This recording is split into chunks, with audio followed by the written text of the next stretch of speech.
सा dramatic dialogue बोल के समीर नैना को कन्विंस करेगा? बॉलीवुड का ड्रामेटिक डायलॉग। तो मुझे भूल जाओ, ये हो नहीं सकता। मैं तुम्हें भूल जाऊं, ये मैं होने नहीं दूंगा। मैं नहीं भाग रही। हाथ काट दोगे तो पैर के बल जाऊंगी, पैर काट दोगे तो सर के बल जाऊंगी, सर काट दोगे तो बॉडी से रेंग के जाऊंगी, लेकिन मुझे काट दो फिर भी मेरे शरीर का रुआ अंग अंग तड़का जो कट चुका है, तो रुआ खून की हर एक बूंद समीर बोलेगी। अरे मैं हाँ वैसे भी बोलने वाला था। कुछ मत काटो। तो 90s का एक गाना जो मेरे दिल के बहुत करीब है। तुम उसका हुक स्टेप दिखाओ और हम हमारे फैंस को बोलते हैं, गेस करो। नैना? हाँ ओके।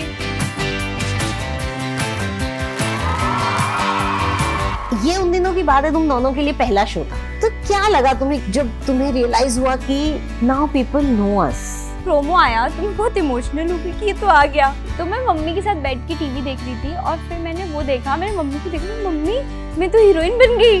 तो वो एक रियलाइजेशन था। मेरे को खुद से ही प्यार हो गया था। अगर रणदीप भी क्या घर से भागेगा अगर माँ बाप ना माने फॉर गर्लफ्रेंड? मतलब क्या भाग सकता है रणदीप भी? मतलब मेरे मॉम डैड तो बेचारे जाएंगे। हाइपोथेटिकली सोचो हाँ। कि अगर ना माने और तुम बस हो कि प्यार है, हाँ। तो क्या भाग सकते हो घर से? भाग जाऊंगा। आप बोल रहे हो तो फिर भाग जाएंगे। रणदीप भाग सकता है कि अगर वैसे किसी भी वजह से माँ बाप को प्रॉब्लम हो? मेरे मॉम डैड तो बहुत स्वीट है। लेकिन हाँ भाग जाऊंगा। नैना? नहीं मैं भागूंगी नहीं, लेकिन मैं भागना चाहती हूँ। ये एक ऐसा एडवेंचर है जो मैं करना चाहती हूँ। तो मैं मम्मी को कहूंगी तुम प्लीज खिलाफ रहना, मुझे भाग के शादी करनी है। मतलब फिर उसमें कोई वो नहीं है मम्मी जबरदस्ती एक्टिंग कर रही है, तुम भाग रही हो, वो तो क्या है आजकल वो रहा ही नहीं ना। मेरी भी जो डॉटर है यंग टीनेजर, तो वो जब उसको DDLJ वगैरह बहुत पसंद है, बट वो ऐसे अमरीश पुरी टाइप फादर से एसोसिएट ही नहीं कर पाती है। क्योंकि उसको लगता है ऐसे पापा कैसे हो सकते हैं। और जब मैं बोलती हूँ हमारे टाइम में ऐसे होते थे, तो she is like I am so blessed कि मैं आपके टाइम में नहीं पैदा हुई। तो वो जो गैप है, मतलब आप लोग फिर भी इन बिटवीन हो, तो उस तरफ को भी समझ सकते हो और इधर को भी समझ सकते हो, बट दैट इज समथिंग। तो मुझे लगता है भागने वाला कल्चर बेचारे माँ बाप के उसमें रहा ही नहीं। जो अभी भी हम टीवी पे मुझे लगता है सास बहू कहानियाँ बनाते हैं, बल्कि मैं जो रियल लाइफ में सास बहू देख रही हूँ, तो मुझे लग रहा है आजकल की सास इतनी वो हैं बहू के लिए, नहीं बेटा तुम जॉब करो, मैं दिन भर खाली ही रहती हूँ, मैं खाना बना लूँगी, मैं ये कर लूँगी। तो मुझे ऐसा लगता है हाय बेचारी अपनी सास के सामने ऐसे रही, अब बहू के सामने ऐसे रह रही है। तो आजकल टाइम थोड़ा सा बदल गया, माँ बाप काफी बदल गए, थोड़े ज्यादा मतलब एक होता है ना ओपन है कि रिलेशनशिप अच्छा रहे हमारा बच्चों के साथ, और ओपन रिलेशनशिप रहे, हम उन्हें हर्ट ना करें, वो एक चीज बहुत अच्छी होगी। पहले के माँ बाप, हमारे माँ बाप सब कुछ करते थे, पर ये सब नहीं था। जैसे थप्पड़े तुमने कितनी खाई? मैं रील्स आते हैं मुझे, टक म्यूजिक के साथ थप्पड़ पड़ते हैं। राकेश जी से ना, सबसे ताई जी ये अच्छा ताई जी सबने मारे हैं, और हमारे कभी तो मुझे पढ़ भी गए सच्ची में, पता है इतने थप्पड़ खाए हैं। ताई चाचा ने नहीं मारा? नहीं चाची ने मारे हैं। चाची ने तो उस टाइम जब इसके बाल पता चले थे किसने बाल कटाए, तो चाची ने तो जो मारा था वो फनी वे में लग रहा था, लेकिन मारा तो मारा ही था, बट फनी था ना, तुम भाग रहे हो और वो दर्द तो हुआ था।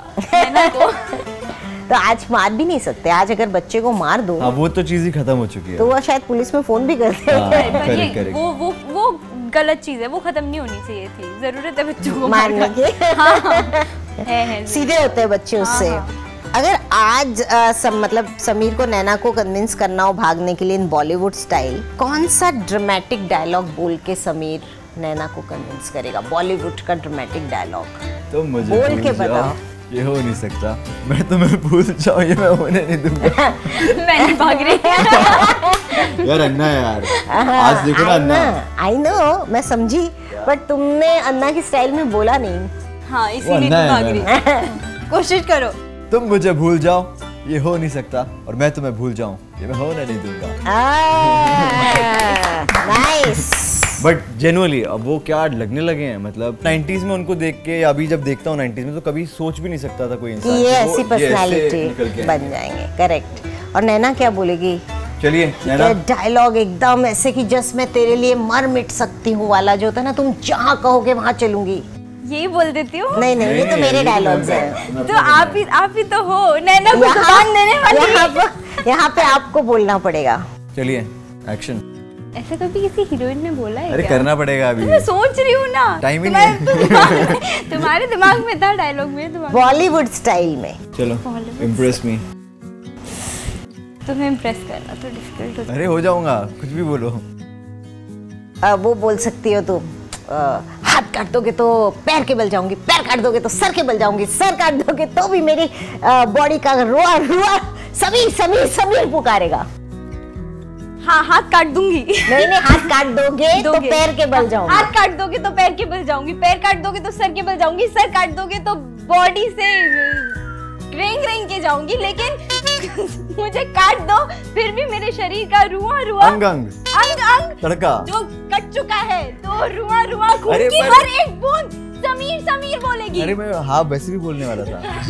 कुछ मत काटो।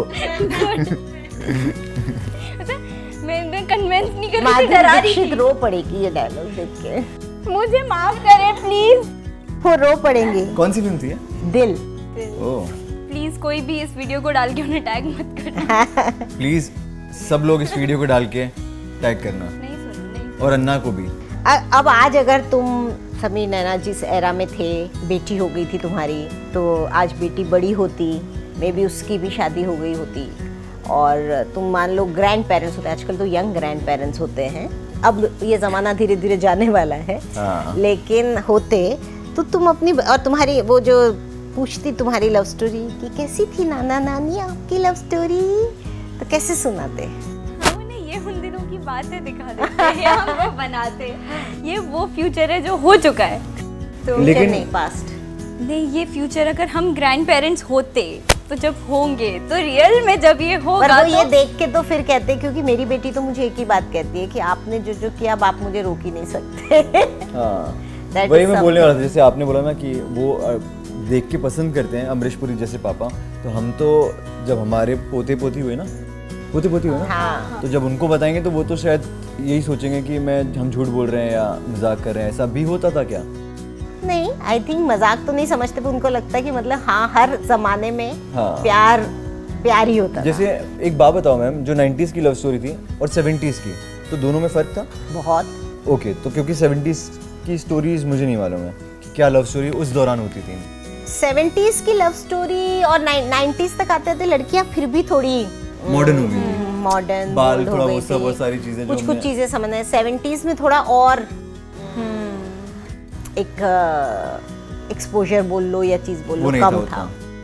मुझे लगता है वो ग्रैंड पेरेंट्स बनने की जब तक एज आएगी तब तक उनके एरा से और ज़्यादा प्यार कम हो चुका होगा। वो जो 90s वाला था अभी भी काफ़ी कम हो चुका है, तो वो बहुत अच्छा रहेगा कि वो देखें कि भाई देखो प्यार ऐसे होता है, लिखो लेटर्स, बहुत अच्छा लगेगा। हाँ, बट टचवुड हमारा शोज इसीलिए लोगों ने देखा, उनके लिए ये एक जरिया बना अपने बच्चों से बात करके जो हम कह रहे हैं अभी दिखाने का कि देखो हमारे इसमें ऐसा होता। मैं भी अपनी मम्मी से डरती थी, मैंने भी ऐसे मार खाई है, या हम भी ऐसे थर थर कांपते थे, कुछ हो जाए तो हमारी प्यार करने की हिम्मत ही नहीं थी, जैसे नैना की थी ना कि उसका था कि भाई हिम्मत ही नहीं है प्यार करने की। हमारी कॉलेज में भी एक ऐसा समीर था। Sameer was such a prototype character कि हर एक की कॉलेज में एक समीर होगा ही, जिसपे सब लड़कियां मरती हुई, जो रिच होगा, गुड लुकिंग होगा, चार्मिंग होगा, तो वो जो होता है ना आपको मिला ना मिला लेकिन आपको याद जरूर है। तो वो सारी बातें, इनफैक्ट टीवी ऐसे चलता था, वो जो हमने छोटी छोटी बातें बताई ना कि हमारे पास मोबाइल नहीं थे, तो ये जो आप बोल रहे हैं कि इन अ वे वही था। हाँ। कि नाना नानी माँ बाप जो भी थे वो अपने बच्चों से बहुत अच्छे से रिलेट कर पाए। अगर समीर आज 2025 में कोई बिजनेस खोलेगा तो क्या होगा? लव कोचिंग सेंटर या 90s नॉस्टैल्जिया कैफे? क्या बोलोगे? 90s nostalgia cafe. हाँ, फिर उसमें 90s की स्टाइल की वेट्रेस होंगी, वैसे कपड़े पहन के। फुल सब कवर्ड। 90s का म्यूजिक और इस तरीके का सेटअप जो आपने क्रिएट करा है यहाँ पे, ऐसा कुछ। नाइस आइडिया ना? हाँ। ये बिजनेस आइडिया मिल और गया। मेन्यू भी 90s से ही इंस्पायर्ड होगी। 90s में जो फेमस चीज़ें या लोगों को जो पसंद आती थी। आई थिंक मेन्यू तो मोर और लेस वही है, हम खा पी वही रहे हैं। हाँ वो भी है। नहीं ऐसा नहीं है, पिज्जा के लिए कितना अच्छा वो 90s में आ गया था पिज्जा। हाँ, जब चाचू लेके जाते हैं ना इन लोगों से पिज्जा विद पाइनएप्पल। हाँ वो तो चलो खैर गुजरात का शायद दिखाया था कि नहीं गुजरात में पिज्जा विद पाइनएप्पल नहीं मिलता था। तो ये क्यों खा के आई फिर? तुम खा रहे थे, मैं नहीं खा रही नहीं थी। चाचू लेके जाते हैं पहले डांटते हैं। हाँ बट वो पिज्जा विद पाइनएप्पल नहीं खा रही थी। मेरे अहमदाबाद पे ये मत मैं करो। खा रहा था, मुन्ना बोलता भी ये पिज्जा में, हमारे पिज्जा में ये डलता है सब। हाँ। किशमिश काजू बादाम। हाँ, वो वैसा। मुन्ना ने ऐसे ही बोल दिया होगा, हमारे अहमदाबाद में सब कुछ बहुत अच्छा मिलता था हाँ, और वो तो पिज्जा है। ऐसा नहीं मिलता था। No nothing for Ahmedabad. I like Ahmedabad. Yes गई हो? अभी हो क्या है? मैं तो जनवरी में, हाँ मैं शादी में गया था किसी और की। मिली नहीं, शादियों में तो अक्सर मिलती है। सोच के गया था मिलेगी। ऐसे कैसे? बहुत कम लोग थे ना। लड़कियां तो होंगी ही। कम थी, वो भी किसी ना किसी की बहन, किसी ना किसी का कुछ ऐसा था। तो मैं कहा यार अब किसी की बहन से तुम्हें क्या लेना देना। थोड़ा रिस्पेक्ट आ जाती है। अगर समीर को नैना की फैमिली को एकदम वियर्डेस्ट वे में मनाना हो तो कैसे होगा? समीर को जैसे नैना की मनाया फैमिली, था। हाँ उनको पता है कि मैं इससे प्यार करता हूँ। हाँ बट वो राजी नहीं है। तो मनाऊंगा, मतलब पैरों पे गिर जाऊंगा क्योंकि भाई प्यार करता हूँ लड़की से। वो अच्छा पैरों से लात मार देंगे तो खबरदार, आज के बाद अगर तुमने मेरी लड़की की तरफ नजर उठा के भी देखा तो बंद है तुम्हारे लिए घर के दरवाजे और मैं नैना को पकड़ के ऐसे ले जाऊं। अब तुम्हें मनाना है। और आप लेकर जा रहे हो नैना को? कमरे में बंद, मैं आज शक्ल नहीं देखने को मिलेगी।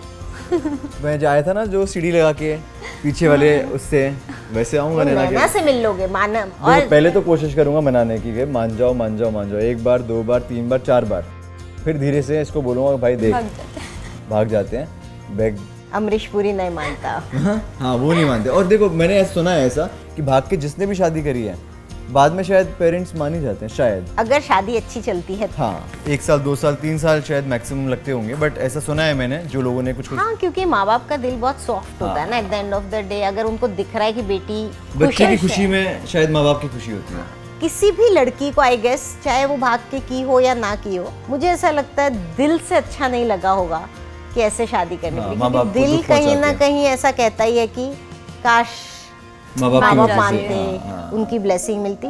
बच्चों को अच्छा लगता है अगर वो पेरेंट्स की मर्जी के साथ मर्जी होता के है। साथ हाँ। कोई चीज करते हैं तो even they enjoy. Correct correct, क्योंकि फिर शादी भी अच्छे से होती, एंजॉय करके हाँ होती। मतलब भागी हुई। स्ट्रेस नहीं होता। हाँ एक फीलिंग वो तो आज भी है। 90s का कौन सा गाना तुम्हारे दिल के बहुत करीब है? ओके तो 90s का एक गाना जो मेरे दिल के बहुत करीब है, पहले भी था बट शो करने के बाद तो वो और ज़्यादा करीब आ चुका है। तो मैं तुम उसका हुक स्टेप दिखाओ और हम हमारे फैंस को बोलते हैं गेस करो कि आपने कौन से गाने का हुक स्टेप थोड़ा ज़्यादा बताऊँ या कम बताऊँ? जितना तुम्हें लगता है फैंस के लिए इजी रहेगा। ये मैं 90s के कपड़े पहने हैं, जज मत करना, आएंगे नहीं भूल गया तो मैं करके बताऊंगा।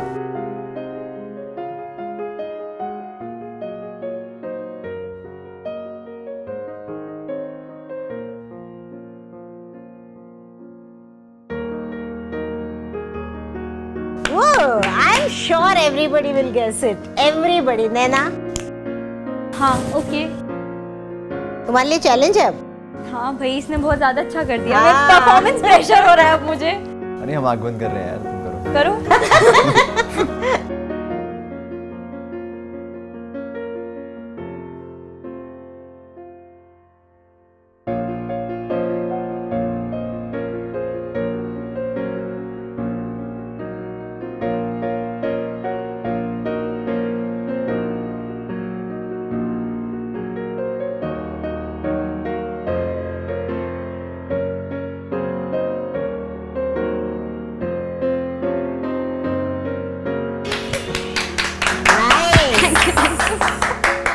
नाइस। आई एम श्योर तुम दोनों का गेस कर लेगी। कर लेना प्लीज, इज्जत की बात है। रणदीप का तो कर ही लेगी। 100%। रणदीप के वो तो तो- फैंस लड़कियां ना। रणदीप ने ये इतनी बार किया है since the start of the show, अब तो ये रणदीप का गाना हो गया है। ये उन दिनों की बात है, तुम दोनों के लिए पहला शो था, नो बिग ब्रेक जिसको हम कहते हैं। और फर्स्ट ही शो में आपको जो सक्सेस मिली, मुझे याद है पहले दिन जब तुम दोनों शूट पे थे जितने नर्वस थे। नैना तो खास करके उसको लग रहा था, मैं उसकी देख रही थी, उसके हाथ ठंडे, ऐसा लग रहा था उसको कि पता नहीं क्या है, मैं करूंगी नहीं करूंगी। Of course you both were very hard working, इस रोल के लिए तुमने वो सब किया।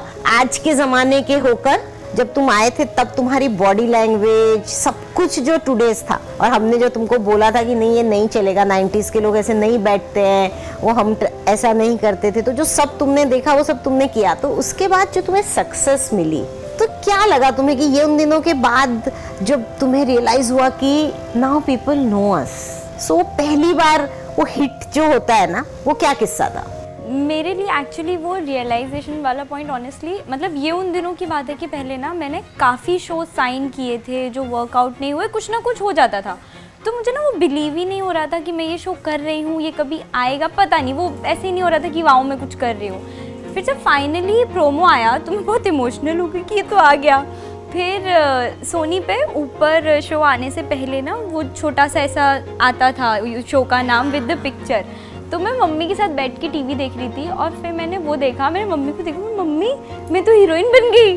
तो वो एक रियलाइजेशन था कि इतने बड़े चैनल पे मतलब मैं फाइनली आ रही हूँ। और फिर जब हम बाहर गए, बाप रे, मतलब मैंने मुंबई में जनरली लोगों को नहीं देखा कि बहुत लोगों को बोलते हों कि हम आपका शो देखते हैं, जानते हैं, क्योंकि बहुत टीवी एक्टर्स के लिए शायद लोग कोशिश नहीं करते थे, बट हमारे शो में ये खास बात थी कि आज भी लोग अपफ्रंट होके बताते हैं कि पहला फर्स्ट हिट होता है हर एक का, एक्टर का। मैं बताऊं मेरा, मुझे याद है तो मैं ना ये शो से पहले 2 शो करे थे, बट वो इतना कुछ खास थे नहीं। ये ग्रेट शो था मेरी लाइफ का, हमेशा रहेगा। तो इससे पहले मैं एड्स बहुत करता था, तो कई बार ना लोग बोलते थे अरे यार ये क्या था, ये तो आया और गया, बस 15 सेकंड का था। पहले ऐड आते थे शायद 40 सेकंड्स के, फिर कट होके वो ऐसा हो गया था। तो मैं मेरे दोस्तों को बताया यार मेरी फैमिली तो ऐसा बोल रही थी, as in not mom dad but दूर वाली फैमिली, कि यार ये तो आया और गया। और फिर जब समीर की एंट्री हुई, कहते अब उनको बोलना 15 मिनट तो तेरे बाल उड़ रहे थे। वो लगा कि हाँ ये मम्मी पापा को, हाँ वो एक प्राउड मोमेंट था, क्योंकि मॉम डैड तो समझते थे कि यार एड्स हैं और ऐसी होती हैं, बट बाकी के लोग जज करते थे यार ये तो बस आया और गया। तो मैंने देखा था कि फर्स्ट एपिसोड में जब तुम्हारी एंट्री हुई थी, जिस तरह से समीर से बाइक पे बाल उड़ते हुए आ रहा था, सो इवन तुम फिदा हो रहे थे अपने आप पे। मैं तो जब हमने ऑफिस में फर्स्ट एपिसोड देखा था, बाप रे, मतलब मेरे को खुद से ही प्यार हो गया था। हाँ, आई कुड सी दैट कि बॉस, हाँ दिस इज मी। वो तो था, कुछ तो वो फीलिंग थी, बहुत अमेजिंग थी, वो आज भी अंदर ही है और वो शायद हमेशा रहेगी वो फीलिंग। तुम्हारे लिए वैसा हिट मोमेंट कि अब मैं कहीं स्टारडम की स्टेज पे आई हूँ? सेट पे एक बार एक लड़की आई थी, उसकी फैमिली भी थी साथ। हाँ लड़का कर दो उसको। नहीं, लड़की आई थी सेट पे, पूरी फैमिली के साथ थी, और वो सीधा आके ना मुझे हक कर लिया उसने, एंड शी स्टार्टेड क्राइंग। और उस मोमेंट पे मुझे नहीं समझ आया करना, मतलब कभी मैं करूँ क्या, मैं अभी भी वैसे हो जाती हूँ, बट तब तो मैं एकदम ही हाँ ओके ऐसा हो गया। और फिर मैं बाद में रूम में जाके मैं खुद like emotionally not cried but मैं थोड़ा सा रोई थी कि मैं कि अच्छा ऐसा है क्या, ओके, मतलब वो ओवरवेल्म। तुम्हें देख के कि मैंने इवन टुडे मुझे ऐसे कितने लोग मिलते हैं मेरे रिश्तेदार में कि हम बॉम्बे आएंगे तो समीर नैना से मिलवा देगी, और जब मैं उनको कहती हूँ हाँ मैं मिलवा सकती हूँ, तो उनको तब भी विश्वास नहीं होता कि ये सच बोल रही है। उनको लगता है नहीं। मैंने कहा यार शो बन रहा है, उनके साथ इतना कर सकती हूँ मैं। क्रेजी है लोग समीर नैना से मिलने के लिए, इवन टुडे कहीं भी जाओ। अभी मैं एक आयुर्वेदिक उसमें गई थी और मैंने दवाई में ली, भी मैं कब से देख रही थी कि रिसेप्शन पे एक लड़की है, वो मुझे कंटिन्यूस देखे जा रही है। जब वो ज्यादा दिखी तो मैं समझ गई, क्योंकि कई बार हो चुका था। फिर मैं गई, दवाइयाँ वगैरह उसने दी, फिर मुझे उसने बोला एक बात पूछो, आप बुरा नहीं मानोगे ना? मैंने कहा नहीं, आप नैना हो ना? तो अब जब मुझे कोई नैना बोलता है तो मैं मान लेती हूँ कि हाँ व्हाट शी मीन्स। तो इतना मतलब बिकॉज ऑफ चैनल प्रमोशन बोलो, जो भी बोलो, कि आपके साथ उन्होंने 90s लव स्टोरी में जिस तरह से हमें किया ना, सो तुम्हारी छोड़ो जो हम इतने कम आए सिर्फ प्रमोशन में और इसमें, तो लोग मुझे जानते हैं कि यही समीर नैना की लव स्टोरी है और ये वो, तो तुमने तो वो रोल प्ले किया। सो आई एम श्योर उसका इम्पैक्ट बहुत कमाल का रहा होगा। आज भी है, अभी भी है। मतलब जो फैंस तब 10-11 साल के थे वो बड़े हो गए, लेकिन वो आज भी फैंस हैं हमारे। They are growing with us actually। वो मैसेज करते हैं, हम इतने सालों से देखते आ रहे हैं, अब उनकी शादी हो गई है, बच्चे हो गए, 2 बार 3 बार 4 बार लोगों ने देखा है YouTube पे, सोनी लिव पे वो शो, और अभी भी देख रहे हैं। मैं आज भी जानती हूँ ऐसे बहुत से लोगों को। Such a warm feeling, best moment on set, roll camera action, वो जो फर्स्ट टाइम सुना था, हाँ। वो वापस रिक्रिएट हो ही नहीं सकती, वो तो पॉसिबल ही नहीं है। पर वो जो पहली बार आप सेट पे जाके वैनिटी के बाहर अपना नाम देखते हो, रूम के बाहर अपना नाम देख रहे हो, फिर वो जो फर्स्ट डे था एंड जिस दिन मैंने स्पेशली पहली बार इंटरव्यूज़ दिए तो उससे पहले मैंने कभी वो कैमरा माइक हाथ में, और मैं बहुत डरी हुई थी, मैं सच में पूरी ठंडी पड़ी हुई थी। पर फिर वो सवाल पूछते गए और वो नैना के बारे में ही थे, और नैना हो गए थे 3-4 महीने, तो वो कुछ भी डिफ़िकल्ट नहीं लगा, वो तो ऐसा फ्लो में जा रहा था। तो वो जो पूरा दिन था, I can never forget it. अब हम आते हैं रैपिड फायर राउंड पे। Things you say to your phone but not to your partner. थोड़ा वक्त और रुक जाता, नया मॉडल आता। Things you say in a parking lot but not in the bedroom. जल्दी करो, कोई आ जाएगा। Weird habit of your co-star that fan don't know. ये यौन बहुत करती थी। और इरिटेटिंग हैबिट ऑफ रणदीप। ये गुस्सा बहुत जल्दी होता है। One thing Sameer would never say to Naina. I hate you. One thing Naina would never say to Sameer. तुम बहुत बैड लुकिंग हो। Best co actor on set for you. कोई भी हो, मेरा नाम लो। Best co actor on set for you. From ये उन दिनों की बात है, it was What is the most embarrassing thing that happened while shooting a romantic scene? कि आपने कुछ ज्यादा करवाया ही नहीं मैम। तब तो तुम मुझे कह रहे थे आप बहुत करवाते हो। नहीं, किस रोमांटिक रिश्ता गए कहाँ थे, करवाया है क्या मैम? किधर हुआ बात केस? है? वो 90s वाला था, वो गुलाब आ जाता था। If you had to describe your chemistry in one meme. हमारी केमिस्ट्री ना, टू मच लव। ये समीर नैना समायना देख लो।